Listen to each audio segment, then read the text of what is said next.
for everyone coming here to support Anton this time. Alright. So, before we call in our friends from the press to ask their questions, siguro yun sa parents muna, no? Parang when did it all start? Because looking at Anton, he's so young, and then I was reading the achievements at 13, champion na siya. Di ba? The youngest champion. When did it all start? The passion for Jetski, and why Jetski of all sports? Pwede naman basketball, volleyball, or anything like that. What's with Jetski? Robert Icona. Well, going back in the 90s, kami nila Paul. Mas senior ako kay Paul sa... I was also a national champion of Jetski here in the Philippines. I represented the Philippines in the World Finals in Lake Havasu back in 1997. But unfortunately, I was pang 25 ata. Pero, yun, and then si Anton, like in history nga niya, we have a beach house in Mindoro. Okay. When he was still, I think, 12 or 11, ganyan. Parang, and then we got an old Jetski. Bumili kami ng Jetski for old time's sake, diba na. So, siya, nagsiswimming lang doon. Sabi ko pa nga, Anton, you ride the Jetski. Ayaw, umiiyak. Ilang taon yan? Was siguro 11, I think 11. Okay, 11 years old. Umiiyak. Dahil mag-swimming na lang siya, takot siya mag-ride ng Jetski. Dahil pagka baka bibilis ang trabaho. So sabi ko, hindi, promise, babagala ko lang. So ikot ang ikot. Hanggang na-enjoy niya, hanggang mamaya sabi niya kung pwede niya mag-drive. Sige, drive ka dito sa likod. Okay. And then, after yan, nagustuhan, the following day, isa na siya umikot doon sa harap ng bahay. Okay. After 1 week, nag-o-option na, punta doon sa kabilang island, pabalik. Pwede to, sabi ko, so, we got in his first race ski in Australia. And then, fortunately, merong race ang JSAP noon. And I still have friends in JSAP since I used to be a JSAP rider. So, sinali ko siya. Right. I think the first race was in Tacloban. Okay. Tacloban. There was an invitation in Tacloban. And then, sumali siya doon. At first, talagang, malakas ang loob. No? Malakas ang loob niya. But then, he missed a buoy. Kasi once you miss a buoy, That's it. ano yun, one lap down ka. Mahihirapan ka naman. Mahirap. So, pagbalik niya ng shore, sabi niya, kilimento lang niya pagbalik niya ng shore, parang wala nag-rejoice. Bakit parang hindi siya masaya first place ako, di ba? Tapos sabi namin, you missed a buoy. So, I started crying. So, sabi namin, ganyan talaga yan, this is racing, you learn from it. That's the part of the journey. That's part of the journey. Kasi sabi namin, this is racing, not all the time you win. Right. Okay, so Robert, ikaw may background ka kasi with Jetski. Si Joyce naman, I wanted to know, ano yung reaction ng mother nung nalaman niya na the son is into Jetski now? Actually, to be honest, the first time that my husband Bombay asked me, sasali daw siya sa race for the Tacloban, I was super nervous. I said, we only have one child and it's a very dangerous sport. So I don't know what to do. But he said, hindi, try lang, ganyan. So I think when he progressed and started racing, I gave more trust and faith that he will not get into any accident because Anton is a safe driver. So, but I was really nervous. Yan sinasabi mo was about the race. What I'm curious, yung sinakwento ni Robert na unang sakay niya, kasi offshore ka agad. Ano yung naging kinanap mo ba? Pinagalitan mo ba? Actually, natuwa ako. Ano to mga Are you also into jets? Yeah, I also, for fun. I ride like offshore, like that. And natuwa ako kasi he was so afraid. He was saying he just wants to swim in the pool. And all his cousins were trying to ski. Okay. And then we started trying it out. He didn't want to give turns to his cousins anymore. He was just riding it the whole afternoon. Right. So I said, gusto niya nga talaga. Nasa na nagustuhan na niya, di ba? Now it's time to hear from Robert. Kwento, ikaw na magkwento. Kwento na ng papa mo. How did it feel like riding it for the very first time? Riding it for the very first time, I was still super scared because, as my dad said, I just wanted to swim in the swimming pool. And then when eventually during that week, when I was able to go to the island by myself, that's when I started to feel like maybe I could race and yeah. Naramdaman mo kaagad na, uy, pwede to. I want this kind of sport. Yes, I had that feeling. Feeling na kaagad. So, you didn't try other sports anymore? Hindi ka na interested? O ito lang? Kasi I learned you wanted boxing also? That I boxed for my cross training, but I used to be a football varsity. Awesome. That's my business, yeah. Pero dito ka na nag-focus. Yes, yeah. Parang gusto mo na i-continue yung legacy ng father mo. Okay, let's start. Time to hear our friends from the press to ask their questions. I thought I borrow for a while. Okay, so if you want... Actually, yung question ko sa'yo, paano mo paano nabuo sa isip mo na ito yung gusto mo tahakin? Parang career na rin to kahit ito yung sinimulang mo sports. Okay? Right. Ano yung feeling na parang itinatandera mo yung bandera ng Pilipinas ito? Alam mo kung saan siya nagagaling? Because when you're a teen, ang daming distractions, ang daming pwedeng gustong gawin. Paano mo na zero in sa jet ski and now it's a career? I feel like this feeling for me started during my first race when my dad was saying that I thought I was first but I missed the buoy. Challenge. Yeah, that feeling for me was a good experience because after that race it wanted me to work harder and do better in my other races. And every race I join, even till this day, I still get that feeling that I need to work on something and improve on something. Yung second question niya is being a career. Being a career. So career na siya now. This has been really fun for me. Aside from it being challenging, I enjoy every moment. And Curious lang ako kasi syempre at early age nagsimula ka dito. May mga parang mga bagay na kailangan hindi gawin. Ano bang term doon? Parang hindi kailangan gawin just to pursue isa. What were your sacrifices? Sacrifices. Yun ang gusto kong tanong ni Richard. What if friends, parang ganyan, other gimmicks, gano'n. Sige, kwento ka. so, during the times I had more races, which is this year and 2 years ago, I had to sacrifice, time with family, friends, and also going out, But also, a big factor is I had to miss school and stuff like that also. Pero okay ka naman ngayon. Kasi wala ka naman pinagsisisihan pag this. For me, all of this was worth it. All the hard work and sacrifices. Congratulations. Thank you, Richard. Thank you, Richard. May na-mention ka na you had to wake up, do training. All I wanted to ask, ano ba ang discipline ng isang jet ski racer? Yan, talagang dapat. Meron bang workout yan? Ano ba yung kailangan?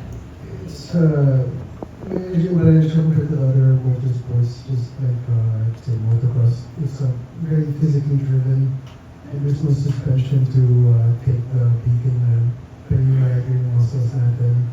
There's no brake levers, so the body has to handle the G-forces upon deceleration. Okay.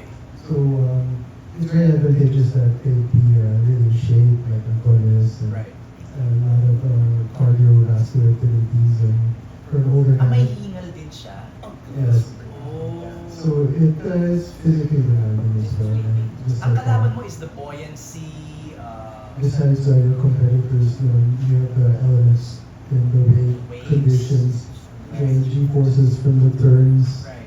from the acceleration and the braking also, So, sa buong katawan niya, ano yung pinakailangan maganda? Core? or it would be correctly. Pretty much all body. Full body rin talaga. Forearms, di ba? No?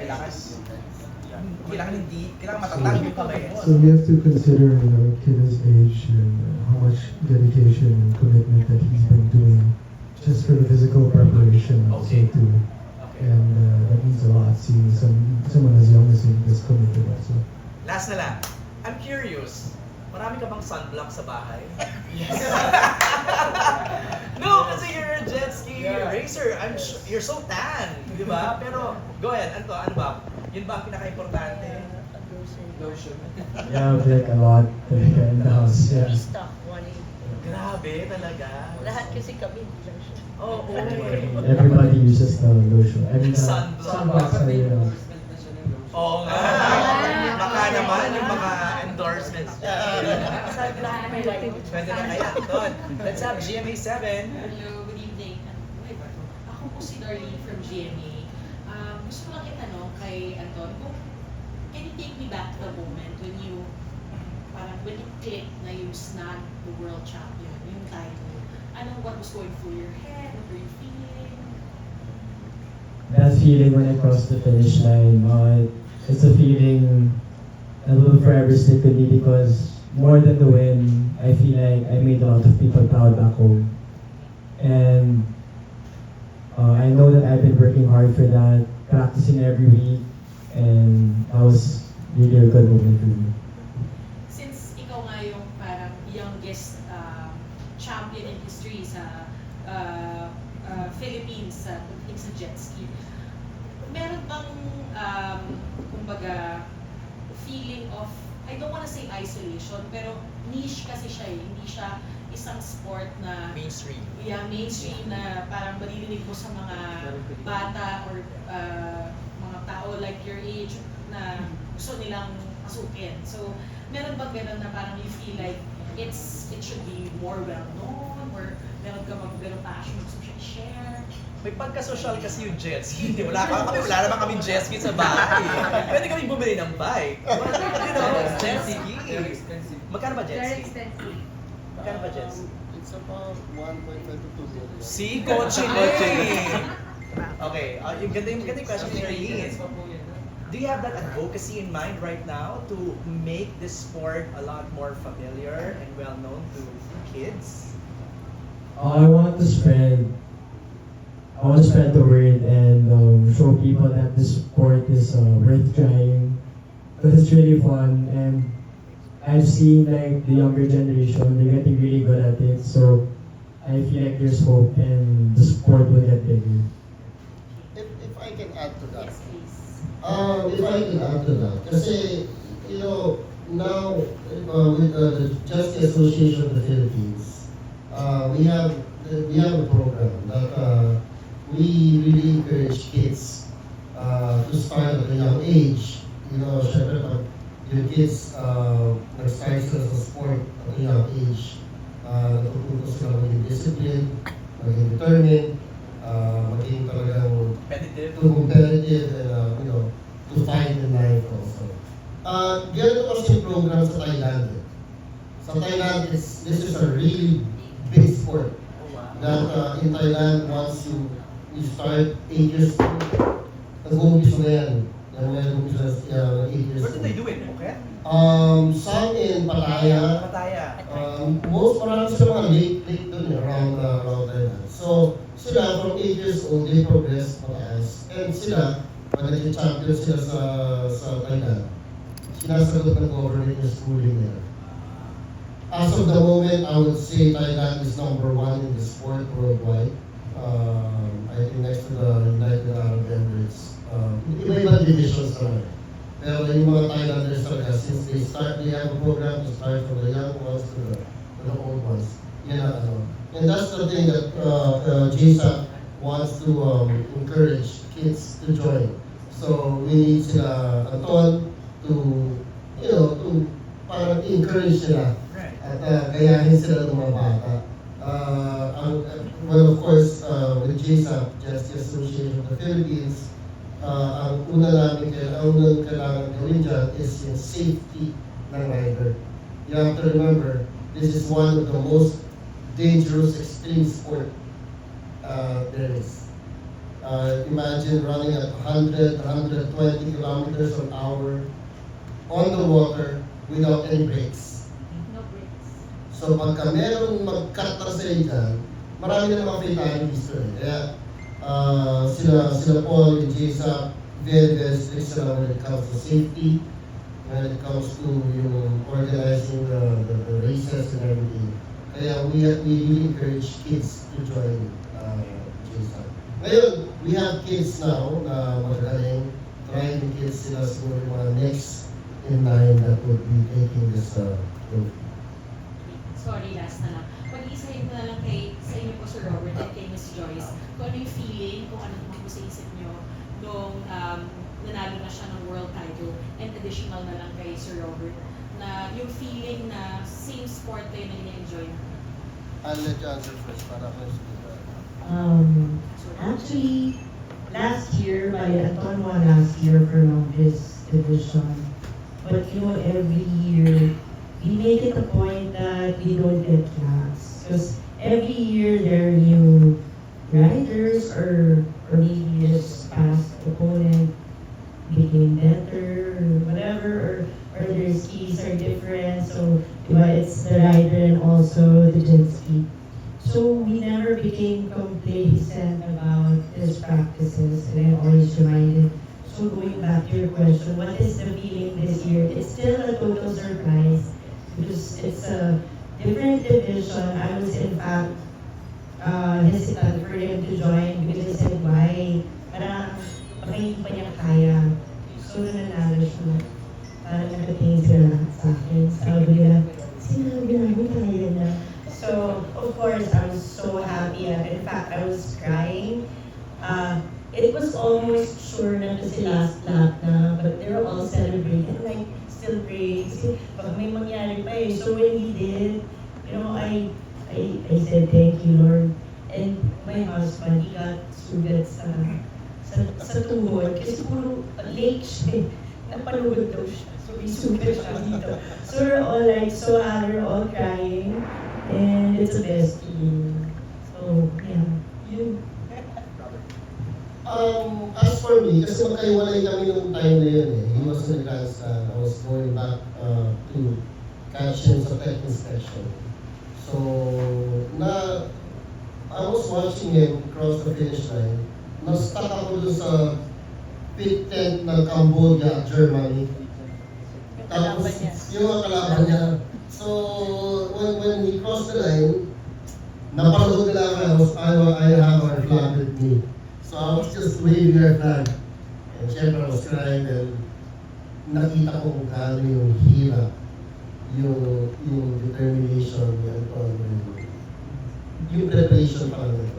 This is a 1-year preparation, yung pagturo ng kanyang mga mentors sila Paul, every time we practice yung Bulacan, yung Subic, gano'n na lang talaga nila binabatayan. And talaga yung practice niya, parang lahat yun dumating sa akin, wala lang siya. Talagang worth it Siyempre yung gastos, yung lahat ng parang nawala lahat yun eh. And we at least, once again, we brought pride to the Philippines. We brought pride to the family and also yung association namin. Kaya I was speechless. Talagang it's beyond words yung aking nararamdaman tayo. Like sabi nga ng wife ko last year naman pero iba yung feeling niya yun. Kasi talagang you're competing against the best of the best.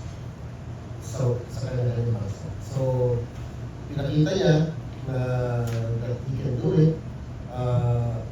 It was actually nerve-wracking dahil if I may just share, yung first moto niya, first race, he was first place. And then we made a mistake on the second moto to choose a different position on the pole position.